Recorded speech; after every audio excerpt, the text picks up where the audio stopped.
ये सबसे पहले क्या बताया है, किस आचार्य ने? आचार्य चरक ने बताया है प्राण प्रत्यागमन, आचार्य सुषुम्न ने बताया है मुख विशोधन और आचार्य वाग्भट ने बताया है उल्वा परिमार्जन।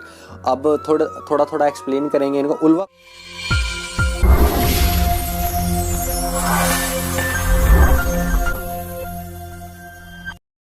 Hello everyone, welcome to Ayurveda world. अगर आपने हमारा चैनल सब्सक्राइब नहीं किया है तो सब्सक्राइब करें।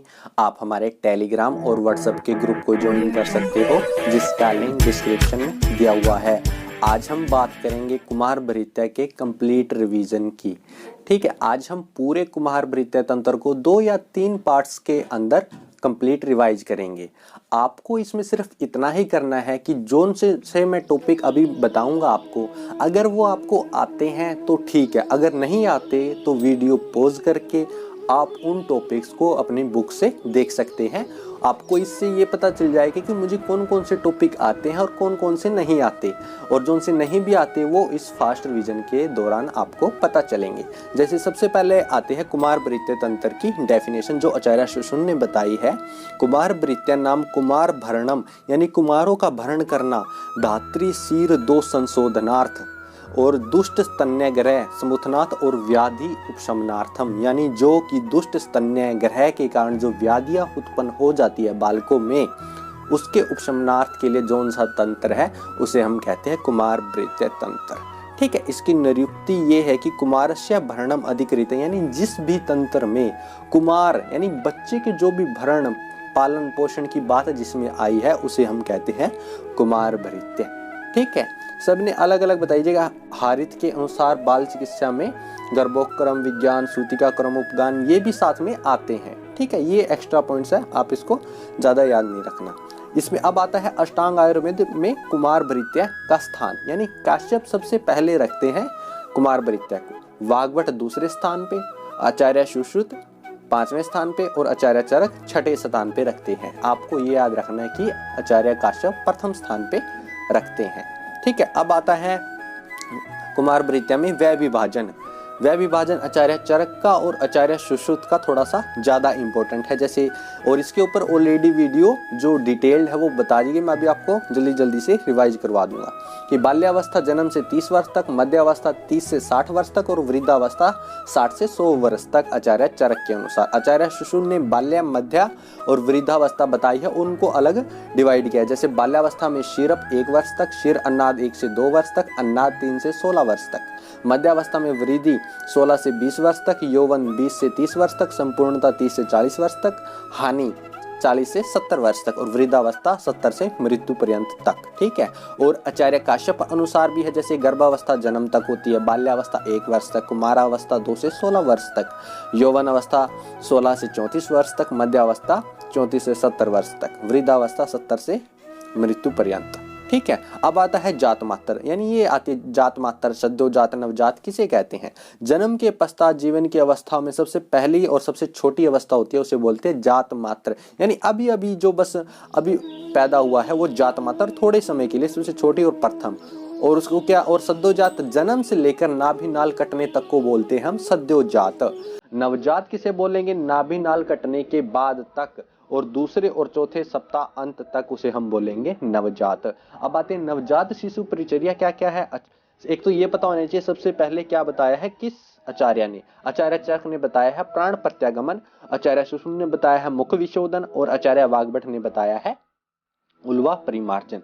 अब थोड़ा एक्सप्लेन करेंगे इनको। उल्वा परिमार्जन यानी सबसे पहले जो उल्वा, ठीक है, यह जरायु होती है उसको हटाते हैं। प्राण प्रत्यागमन में आपको सिर्फ इतना पता होना चाहिए कि बालक जो पैदा हुआ है उसको असमनो संगठन कर्ण मूल्य यानी पत्थर को बजाते हैं उसके कान के पास। ठीक है, और शीत या उष्ण जल के साथ उसका मुख परिषेक करवाते हैं। ये से स्पर्श इंद्रिय का परीक्षा होती है, और जो मैंने बताया था असम यानी पत्थर बजाते हैं उससे श्रवण इंद्रिय की परीक्षा हो जाती है। ठीक है, और जो आचार्य वाग्भट उन्होंने बताया है कि दक्षिण कर्ण में मंत्र उच्चारण करना है शिशु की। अब आता है स्नान की बात। स्नान में क्या है? आचार्य चरक ने बताया है बालक की प्रकृति के अनुसार स्नान करवाना है। आचार्य वाग्भट ने 4 विधि बताई है, शीरीवृक्ष से, सर्वगंधोदक और रोप्य हेम तप्त से और उष्ण जल से। आचार्य सुश्रुत ने यही 4 प्लस 1 ऐड किया है, कपित पत्थर कषाय। ये आपको पता होना चाहिए। कपित पत्थर किसने बताई है? आचार्य सुश्रुत ने। अभ्यंग बला तेल से बताया है आचार्य सुश्रुत और आचार्य वाग्भट ने। और मुख विशोधन कैसे करेंगे? शिशु का कि सर्पी सैंधव से मुख विशोधन करेंगे आचार्य सुश्रुत के अनुसार, वचा और सर्पी सैंधव से आचार्य वाग्भट के अनुसार। और नाभि नाल छेदन, ये सब नवजात शिशु परिचर्या के पॉइंट्स है, उसको हम देख रहे हैं। नाभि नाल छेदन आचार्य चरक और सुश्रुत के अनुसार 8 अंगुल पर और अष्टांग हृदय में 4 अंगुल पे बताया है। और जो नाभि नाल कर्तन जन्य विकार होते हैं, जो आचार्य चरक ने बताए हैं 4, आचार्य वाग्भट ने 2। आचार्य चरक के अनुसार 4 कौन से हैं? उत्तुंडिता, पिंडलिका, विनामिका, विजृंभिका। ठीक है। और आचार्य वाग्भट के विनामिक और विजृंभिका। इनकी चिकित्सा में हमें वात पित्त शामक अभ्यंग यानी नाभि नाल कर्तक जन्य की चिकित्सा में वात पित्त शामक अभ्यंग उत्सादन और परिषेक कराया जाता है। जात कर्म यानी जो अभी अभी बच्चा यानी जात मात्र है, उसमें पैदा होते ही जो कर्म कराए जाते हैं उसे हम कहते हैं जात कर्म। क्या कराया जाता है? मधु और सर्पी को चटाया जाता है। दाहिने स्तन से स्तन्य पीने के लिए माता का दिया जाता है। आचार्य सुश्रुत कहते हैं हम ऐसा चौथे दिन करते हैं। ठीक है। अब आता है रक्षा कर्म। रक्षा कर्म में क्या होता है कि जैसे आपने देखा होगा सूतिकागार के बाहर नीम के वृक्ष की शाखाएं या उसके पत्ते लटका दिए जाते हैं, उसे रक्षा कर्म कहा है आचार्यों ने। और आंगन में पीली सरसों, अत्सी, चावल ये सब बिखेर दिए जाते हैं और चौखट के ऊपर मूसल खड़ा कर दिया जाता है। ये आचार्यों ने कहा है रक्षा कर्म। ठीक है। और पिच्चू धारण की भी बात आई है कि आचार्य सुश्रुत ने घृत का पिच्चू कहा है और आचार्य वाग्भट ने स्नेह का पिच्चू कहा गया है। बालक को सुवर्ण प्राशन की भी बात कही गई है कि मधु सर्पी से मिश्रित थोड़ा सुवर्ण अनामिका से चटावें। ठीक है। ये कहा है आचार्य सुश्रुत ने। तो अभी जैसे हमने देखा कि ये था नवजात शिशु परिचर्या, उल्वा परिमार्जन, प्राण प्रत्यागमन, नाभि नाल छेदन, सुवर्ण प्राशन, रक्षा कर्म, ये आदि हमने देखा उनको जो इंपॉर्टेंट पॉइंट्स है हमारे एग्जाम के रिलेटेड। अब आते हैं सबसे पहले कि धात्री की परीक्षा। धात्री की परीक्षा मतलब कि आचार्य चरक ने बताया कि तो बालक के समान वर्ण की होनी चाहिए, युवा होनी चाहिए और स्तन और स्तन्य संपत होने चाहिए। ये हम आगे देखेंगे, स्तन और स्तन्य संपत। आचार्य सुश्रुत ने कहा श्याम वर्ण की, यानी इसमें वर्ण इंपॉर्टेंट है क्योंकि आचार्य चरक ने समान वर्ण की यानी बालक के समान वर्ण, और आचार्य सुश्रुत ने बोले श्याम वर्ण की, और आचार्य वाग्भट बोलते हैं 2 दात्री रखनी है, और काश्यप कहते हैं 3 दात्री रखनी है। दात्री मतलब आप सबको पता है कि अगर माता का स्तन्य प्रवर्त नहीं हो रहा है तो बच्चों को दूध पिलाने के लिए किसी दूसरी स्त्री की व्यवस्था करनी है, वेट नर्स जिसे हम बोलते हैं। ठीक है। ये था दात्री परीक्षा के बारे में। अब आता है संस्कार। संस्कारों के ऊपर ऑलरेडी डिटेल वीडियो आपको प्रोवाइड की जा चुकी है। अभी मैं आपको संस्कार मतलब क्या, संस्कारों ही गुणांतर्धानम यानी गुणों में वृद्धि करना ही संस्कार होता है। हमारे जन्म से लेकर मृत्यु तक 16 संस्कार किए जाते हैं। गर्भ में 3 संस्कार होते हैं, बालक में 8 और युवा में 5। जो बालकों के 8 संस्कार हैं वो हमें देखने हैं, वो इंपॉर्टेंट है। और उसमें मैं आपको बताता हूँ जात कर्म होता है सबसे प्रथम संस्कार, वो प्रथम दिन पे ही किया जाता है जो हमने अभी पीछे देखा। नामकरण संस्कार किया जाता है 10वें दिन के ऊपर। 2 तरह के नाम होते हैं, अभिप्रायिक और नाक्षत्रिक। ठीक है। निष्कर्मण संस्कार यानी चौथे मास पर किया जाता है। निष्कर्मण संस्कार यानी बालक को सूतिकागार से बाहर निकाला जाता है। प्राशन संस्कार यानी फल प्राशन या अन्न प्राशन यानी खिलाना उसको। फल प्राशन यानी 6ठे मास पे और अन्न प्राशन 10वें मास पे। कर्ण वेदन संस्कार 6ठे, 7वें और 8वें मास पे किया जाता है। चूड़ाकर्म संस्कार किया जाता है 1 वर्ष के ऊपर, और उपनयन और वेदारंभ किया जाता है 5 वर्ष के ऊपर। जो इंपॉर्टेंट था संस्कार के ऊपर मैंने आपको बता दिया, और आपको डिटेल देखना तो आप हमारी दूसरी वीडियो में जाके देख सकते हो। अब आता है स्तन्यपान की बात। आचार्य चरक ने कहा कि शीर जीवनीय नाम, और आचार्य काश्यप ने कहा कि शीर सतम्यम ही बालानाम शीरम जीवन उच्यते। बालकों के लिए शीर ही यानी दूध ही जीवन होता है। ठीक है। क्योंकि उसके बिना तो वो जीवित नहीं रह सकता ना। एकमात्र जो भोजन ग्रहण करता है शिशु वो होता है शीर, इसीलिए ऐसा आचार्य काश्यप ने कहा है। स्तन्य प्रवर्तन का काल यानी मैंने आपको बताया कि आचार्य सुश्रुत ने बताया था कि चौथी रात्रि को हम स्तन्य पिलाना है शिशु को, क्योंकि वो कहते 4 रात्रि के बाद माता का स्तन्य प्रवर्त होता है। और आचार्य चरक कहते हैं कि प्रथम दिन से ही स्तन्य प्रवर्त होता है। अगर मात्र स्तन्य के अभाव का पक्ष है, अगर धात्री की भी व्यवस्था नहीं हो सकती, तो शिशु को अजाशीर या गोदुग्ध ये पिलाने को दिया जा सकता है प्रश्न पढ़ने से सिद्ध करके। दुग्धपान की विधि क्या है कि अच्छे मुहूर्त में बालक को सिर से स्नान कराकर उसे वस्त्र पहनाकर और उत्तर की ओर मुख करे और दात्री को पूर्व की ओर बिठाना है, ठीक है, और दक्षिण स्तन से स्तनपान करवाना है, ठीक है। ये हो गया कि स्तनपान की विधि क्या है। स्तनपान से रिलेटेड कुछ निर्देश हैं, जैसे मात्रा। प्रथम दिन पे स्व पाणी तल मात्रा, जो माता का पाणी तल होता है उसके समान ही इतनी मात्रा से उसको स्तन्य पिलाना चाहिए और दंत उत्पत्ति होने पर धीरे धीरे दुग्ध को छुड़वा देना चाहिए। वाग्भट के अनुसार दंत निकलने के पश्चात मतलब कि धीरे धीरे छुड़वा देना चाहिए, आचार्य वाग्भट ने ये कहा है, ठीक है। और जो पीयूष है, प्रस्तुता के प्रथम 3 दिन का दूध गुरु उपकारक होने से बालकों में निषेध है, ये कहते हैं आचार्य हारित। स्तन्यवर्धन के लिए बताए हैं, स्तन्यवर्धन कारणों में प्रधान है वात्सल्य, जो माता का प्यार होता है बच्चे से रिलेटेड वही स्तन्य का वर्धक होता है। और जो स्थावरी श्रेष्ठ होती है सबसे वैसे द्रव्यों में कहा जाए तो, और स्तन्य शोधक गण में मुस्ता आदि, हरिद्रा आदि, वच आदि ये सब गण होते हैं। ये आप सबको पता ही होते हैं कि ये आचार्य सुश्रुत ने 38 सूत्र स्थान के 38 और आचार्य वाग्भट ने सूत्र स्थान के 15 चैप्टर में बताए हुए हैं, ठीक है। आचार्य चरक ने भी स्तन्य जनन महाकषाय और स्तन्य शोधन महाकषाय बताए हैं, जो कि इंपॉर्टेंट है। जैसे स्तन्य जनन महाकषाय है कुश, कास, दरब, खस, कांडेक्षु, साली, षष्टिक, गुंद्रा, इतकट, कृतरण। और स्तन्य शोधन में क्या है, इंद्रियव, गुडुचि, शारीवा, कुटकी, मूर्वा, देवदारू, नागरमोथा, शुंठी, पाठा और चिरायता, ठीक है। स्तन्य संपत क्या होते हैं, वर्ण शंखवत होना चाहिए स्तन्य का, यानी संपत यानी बेस्ट क्वालिटी किसे हम बोलेंगे, ठीक है। रस क्या होना चाहिए,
निकले थे बाहर दांत तो 4 वर्ष के उत्पन्न होने पर ही वो दांत गिर जाएंगे, ऐसा हमारे आचार्यों का मानना है, ठीक है। अब आते दंत संपत।